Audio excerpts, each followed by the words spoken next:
एक बार एक राज्य के राजा ने अपने महल में एक बौद्ध भिक्षु को बुलाया। राजा ने भिक्षु से कहा, अगर आपसे मैं कुछ मांगूंगा तो क्या आप मुझे दे सकते हैं? तभी बौद्ध भिक्षु ने कहा, जरूर, बताइए क्या चाहिए आपको। तभी राजा ने कहा, क्या आप मुझे अपना ये भिक्षा पात्र दे सकते हैं? बौद्ध भिक्षु ने बिना कोई प्रश्न किए अपना भिक्षा पात्र राजा को दे दिया।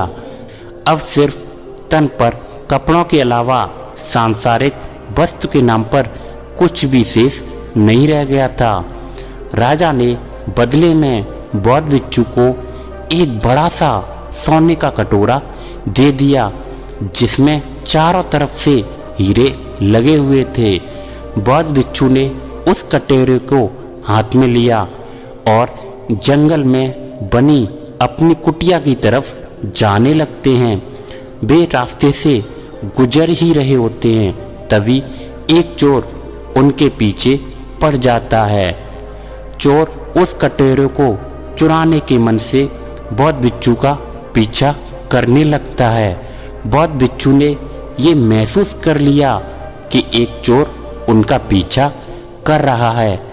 उन्होंने सोचा कि सोने के कटोरी की वजह से ये चोर उसकी मानसिक शांति को खराब कर रहा है और उस चोर को इस कटोरे को चुराने के लिए बहुत मेहनत करनी पड़ेगी, इसलिए ये कटोरा उस चोर को देना ही उचित रहेगा।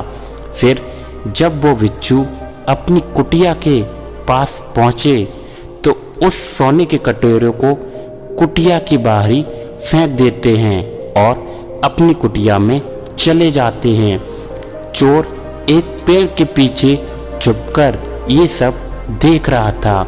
चोर ने जब देखा कि भिक्षु सोने का पात्र बाहर ही फेंककर चले गए हैं तो उसने सोचा, जरूर उस भिक्षु के पास कुटिया में इससे भी ज़्यादा बहुत सी मूल्यवान वस्तुएं और धन छुपाकर रखा होगा, इसलिए वो इसे बाहर ही फेंककर चले गए हैं। यह सोचकर वो चोर कुटिया के अंदर जाने का प्रयास करता है। कुटिया के अंदर वो बौद्ध भिक्षु ध्यान में पूरी तरह से लीन होते हैं। चोर दबे पांव कुटिया के अंदर चला जाता है और चारों तरफ नजरें घुमाकर देखता है, लेकिन कुटिया तो पूरी तरह से खाली थी। चोर को कुटिया में कुछ भी बहुमूल्य खजाना नहीं नजर आ रहा था। ये सोचकर वो चोर और भी आश्चर्यचकित हो जाता है। चोर मन ही मन सोचने लगता है कि जब इस भिक्षु के पास कुछ भी नहीं है तो उसने उस सोने के कटोरे को बाहर क्यों फेंक दिया। फिर उसने खुद से कहा, इससे मुझे क्या, इस साधु के पास कुछ हो या ना हो, मुझे तो उस कटोरे को लेकर यहाँ से चले जाना चाहिए।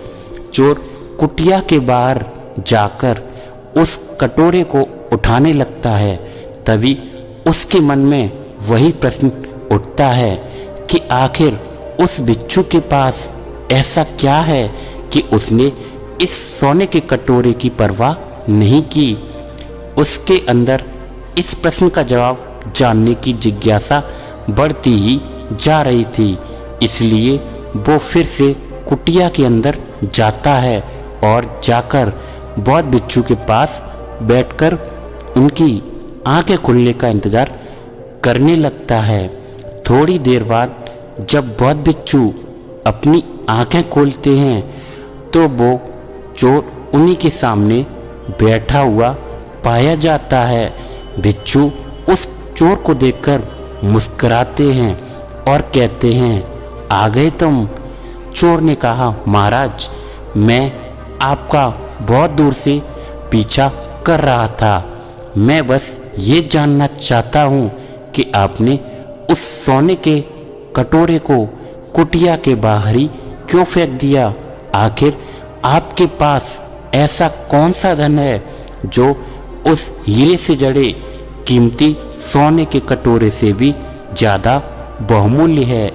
ये सुनकर बौद्ध भिक्षु मुस्कुराए और बोले, दोस्त, मेरे पास एक ऐसा खजाना है जिसे तुम देख नहीं सकते।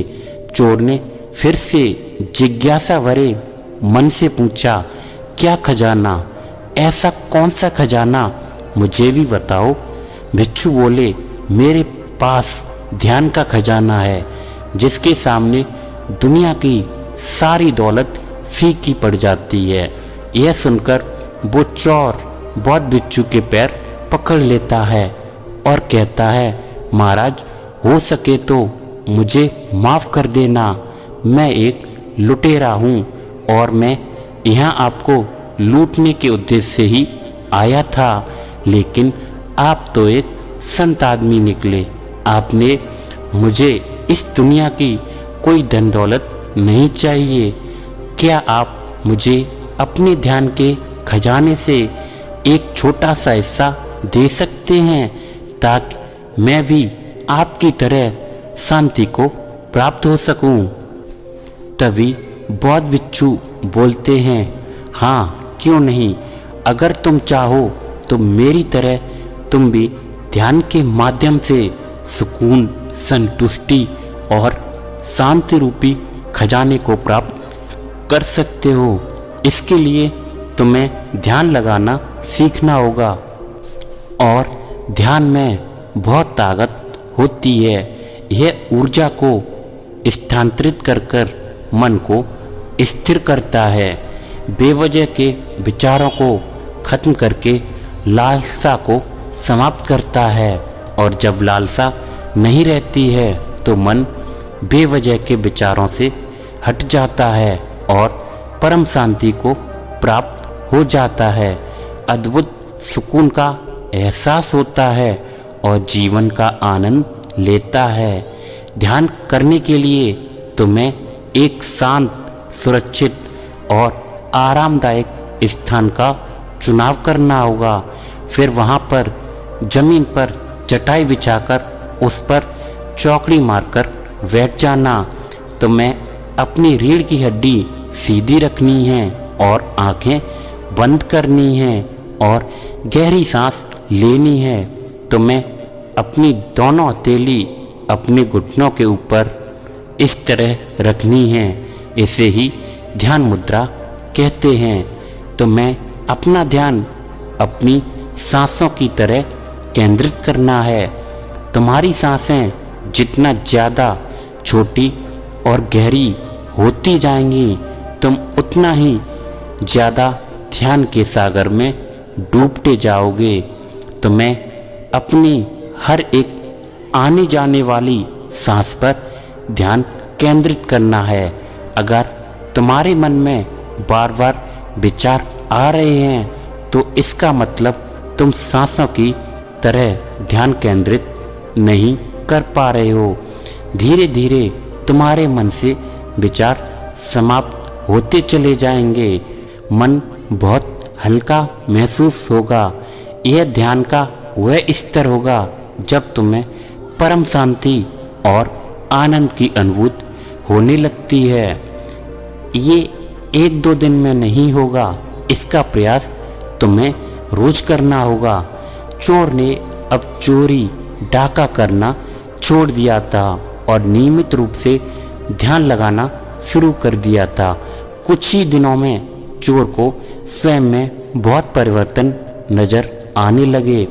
उसे अपने अंदर सकारात्मक ऊर्जा का एहसास होने लगा था। चोर का जीवन पूरी तरह से बदल चुका था।